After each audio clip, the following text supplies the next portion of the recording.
Greetings, ladies and gentlemen. You're in this Rock and Roll Podcast with the first installment of Mutant Monday. From here on out, hopefully, or ideally, every Monday we'll be doing a video dedicated to Marvel's Merry Mutants, the X-Men, in some form or fashion. As we did the top 10, or my 10 favorite X-Men last week, this week we'll be looking at my 10 favorite X-Men villains. So, kicking things off, we've got the Upstarts. Now, who are the Upstarts? The Upstarts were a group of young mutants, for the most part, who were involved in a game in which they killed off older, more prominent mutants. Unknowingly at the behest of Selene, the Black Queen of the Hellfire Club. Well, on-off Black Queen of the Hellfire Club.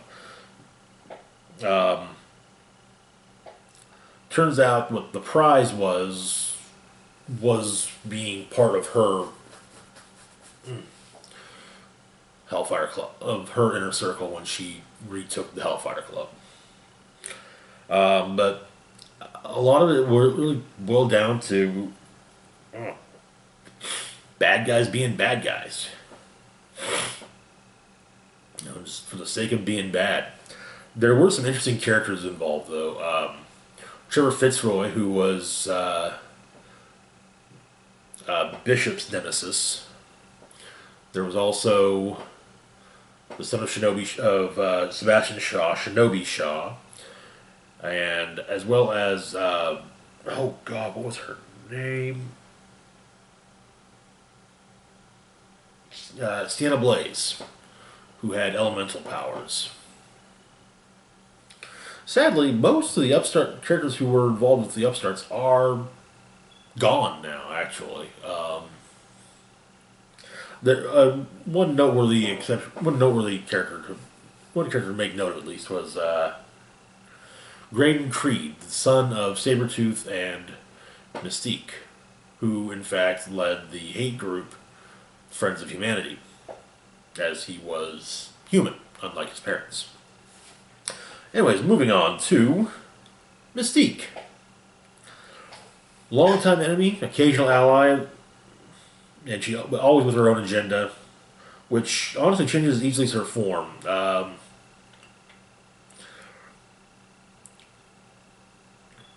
If it weren't for the fact that she actually has helped out the X-Men as much as she probably would have been higher up on the list. She has done some really bad things, but she's also done some good. Admittedly, most of the good she's done all of the good she's done has been self-serving. But, yeah. Next up, we've got the Hellfire Club Inner Circle. The Inner Circle of the Hellfire Club is made up of powerful businessmen and politicians and others of the high society ilk. While the British chapter is rarely a problem, the Manhattan chapter tends to be quite the problem for the X-Men. Some more well-known members being Emma Frost, Sebastian Shaw, Donald Pierce, the aforementioned Selene. Also of note, though, some X-Men have been members of the club's inner circle, including, at the time, Magneto, or initially when he joined, Magneto, I should say. Sunspot, Angel. They're basically rich people who are there, who are hobnobbing with one another to become richer and more powerful. And also, the point of this entry encompasses the deeds of all of the members. So Selene's whole Necrotia plot that kind of gets shifted onto just the club, even though members of the Hellfire Club were targets of hers. But yeah. The Crucifixion of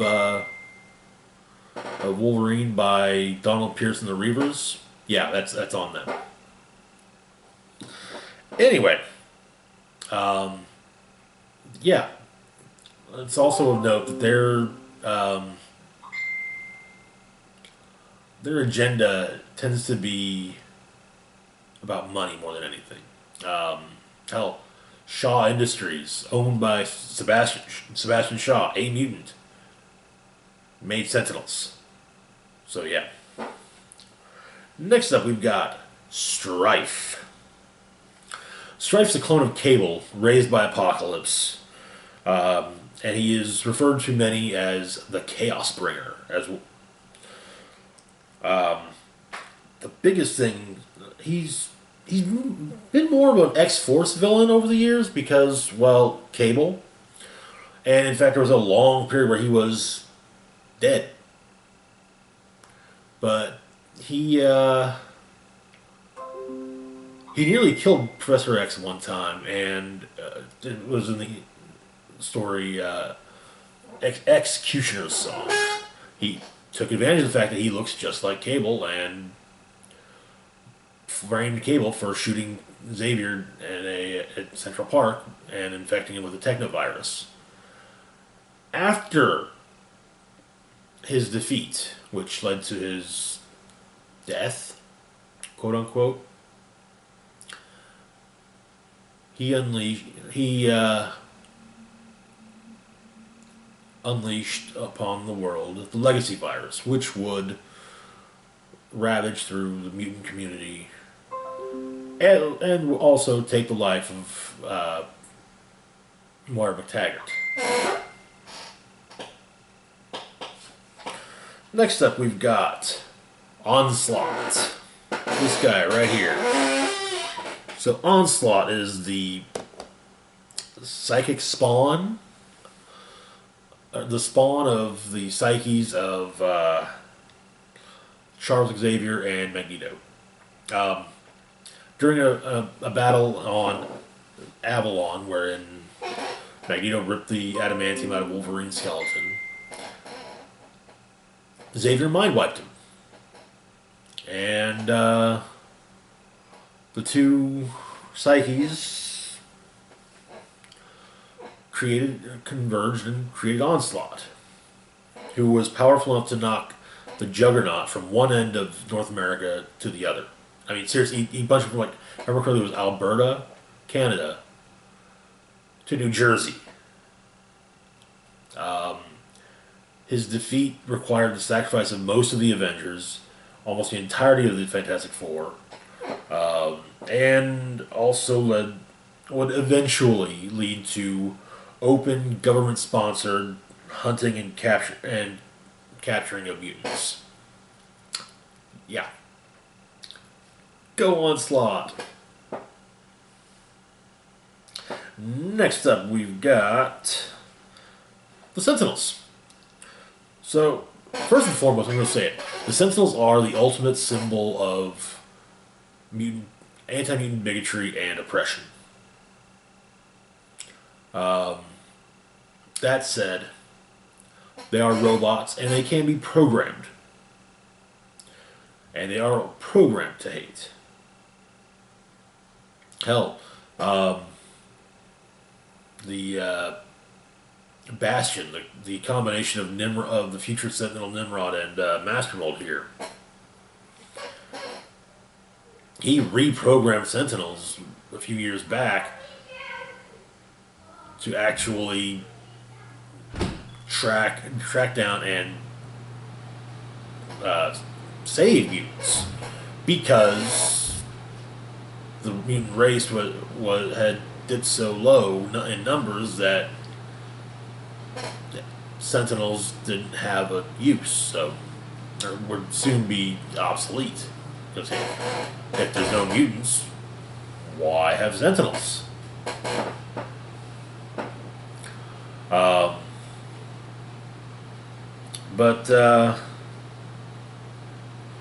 Yeah, they are primarily a tool. But, like I said, Bastion, Master Mold, Nimrod, have all proven, Bastion and Maxwell especially, have proven to be more than just tools again to be used against mutants. They actually have full, you know, sentient personalities. It's like, yeah, fuck mutants. So, yeah, that's pretty much what puts them on the list. And like I said, they are the ultimate symbol of bigotry and oppression for mutants. And God, I still can't believe that. Anyway, next up we've got the Marauders. So the Marauders are a group of mutants. Generally speaking, they are Mr. Sinister's henchmen. They go out, they do his bidding, and more often than not, that means killing mutants. And in fact, in their first appearance, the team did that very well when they wiped out a large portion of the Morlocks, a subterranean society of deformed mutants living in New York. I say a good portion because while initially it says, yes, they wiped them out, over the years it became less, you kept seeing more and more survivors, and, well, yeah, it kind of became more of a, they killed a large number of them. They also managed to wound various members of the X-Men, including Angel. Angel's wings, in fact, were damaged during the whole thing, and which would lead to him having them removed, and then he would end up becoming the Horseman of Death as Archangel. So yeah. Next up, we've got Reverend William Stryker. Now I know what you're thinking. Reverend? When did that guy become a reverend? He was a military guy. Well, that's the movie version. The comic book version is a bigoted televangelist who justifies his hatred of mutants with religion. That he created an anti-mutant church called Stryker's Crusade, and through it created his own paramilitary group, the Purifiers, who believe that mutants are abominations in the face of God and should be thusly killed.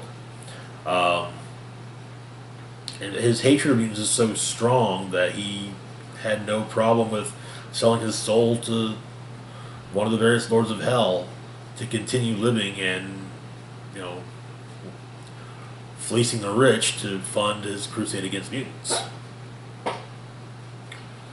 So yeah, that's William Stryker. Alrighty, we're getting near the end here. Next up, we've got Apocalypse and Sabin Nur, the first one.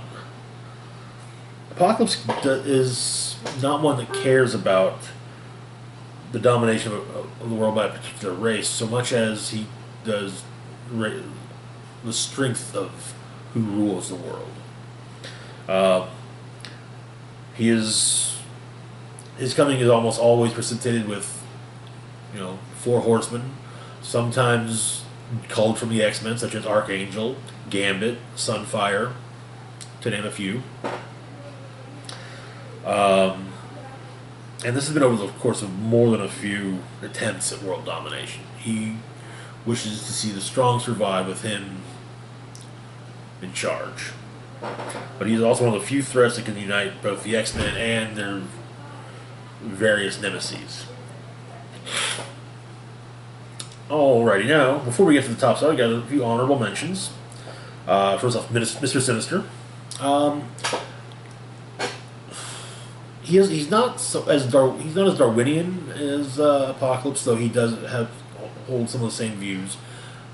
He's more about studying mutants, trying make mutants better. And yeah, he's a twisted scientist who, with little to no morals, and in fact, he sent the. When I mentioned the Marauders, and the Morlocks, and Mutant Massacre.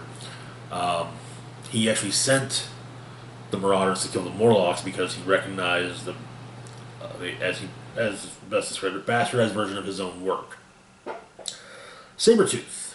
Sabretooth, well, yes, he has been an X-Men villain. He is much more a Wolverine villain. His enmity for the X-Men is largely centered on Wolverine. That, like I said, that isn't to say he hasn't fought the X-Men without Wolverine being present. But by and large, he's part of a larger group going after Wolverine, or he's just gone after Wolverine, and everyone's kind of watching. And should we break this up? Next up, you've got the Brood. The Brood are Marvel's version of the Xenomorphs from Aliens. Instead of, well, they implant their eggs into a living host. Instead of the sort of bursting out from within the host, it instead turns the host into one, and takes on and obviously takes on the host's genetic quirks. For example, a Wolverine. Wolverine was once turned into a Brood, and that Brood had adamantium claws and a healing factor, and they managed to undo it. But yeah, they also a Brood queen actually was implanted in Xavier and necessitated the cloning of Xavier by Lilandra because her lover Charles Xavier had been killed by the Brood, and then in return, and it created a psychic Brood queen. Next up, we've got Cassandra Nova. So Cassandra Nova is how do I put this? I don't. She was Charles Xavier's twin, whom he devoured in the womb. There's an actual term for that, I know, but I don't know what the term is, so yeah. But it turns out she was just as powerful as psychic, and her psychic essence survived. And the biggest thing she ever did was she orchestrated the attack on Genosha, which claimed the lives of 16 million mutants. More recently, she would try and turn the world against mutants once again through the use of nanotechnology and social media and whatnot, and by also taking control of a senator who spoke with Jean Grey, and then her head then promptly exploded during the talk in an effort to frame Jean for psychically killing it wasn't a senator. It was a member of the United Nations Council. But yeah, and finally we've got Juggernaut, Cain Marko, Charles Xavier's foster brother or stepbrother. Cain isn't a mutant, and he actually doesn't hate mutants. He just hates his brother. But while his brother is one of the world's most powerful telepaths, doesn't mean a damn thing to Juggernaut. Not with this helmet of his, which blocks all all psychic attacks. Of course, you take off the helmet, he's fair game. But the problem is getting the helmet off. Then there's the fact once he starts moving, he can only be stopped of his own accord.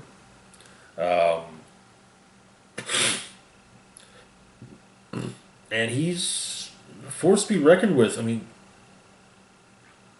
it generally takes the entirety of an X-Men team to stop him, to defeat him. That said, he's not the brightest ball. And more often than not, he needs someone to point. It's when he gets in a fight with the X-Men or various X teams. It's someone. It's because he's got someone. He's the muscle for somebody. More often than not, Black Tom Cassidy, the brother of X-Man Banshee. Though he has operated on his own more than a few times, and in fact, he fought Spider-Man on one of those occasions. He has also tried his hand at being a good guy. In fact, right now he is considered, or he is a member of the X-Men. But moving on to the top of the list. Who else could it be? If you've been paying attention to this list, who else could it be but Magneto? First villain faced by the X-Men, worthy foe and invaluable ally. He's also the counterpoint to Charles Xavier's dream of peaceful coexistence. Now the thing with Magneto is he's actually a very tragic villain in the fact that, he has seen humanity at its worst. Keep in mind, he grew up in Auschwitz. Or he not grew up as much as he survived Auschwitz. And so, yeah, he knows the horrors that humanity is capable of. And he doesn't want it. And he sees that as being what would happen to mutants, if humanity had their way. And even that people hate what they don't fear, hate and fear what they don't understand. And so, the problem is, he wishes to basically subjugate humanity. Probably the best way this has ever been shown, however, was in House of M. Yes, humans were second-class citizens, but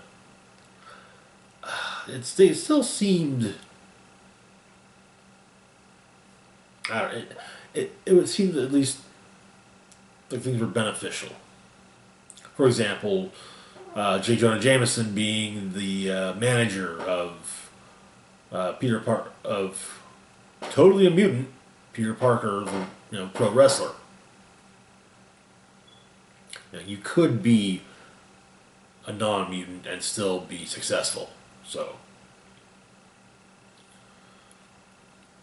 but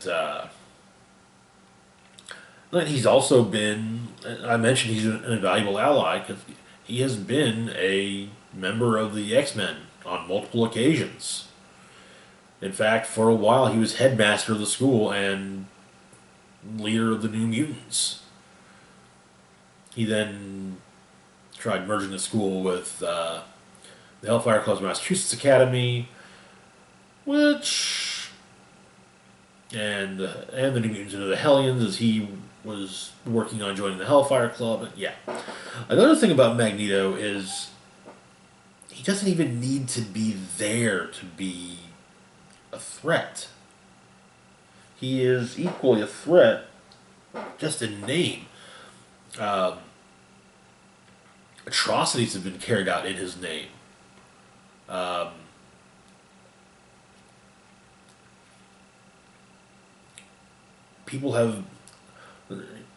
have been people masquerading as him in the past, on occasions. But it always boils down. He is. Whether or not he's right is something that we can get to on a different day. But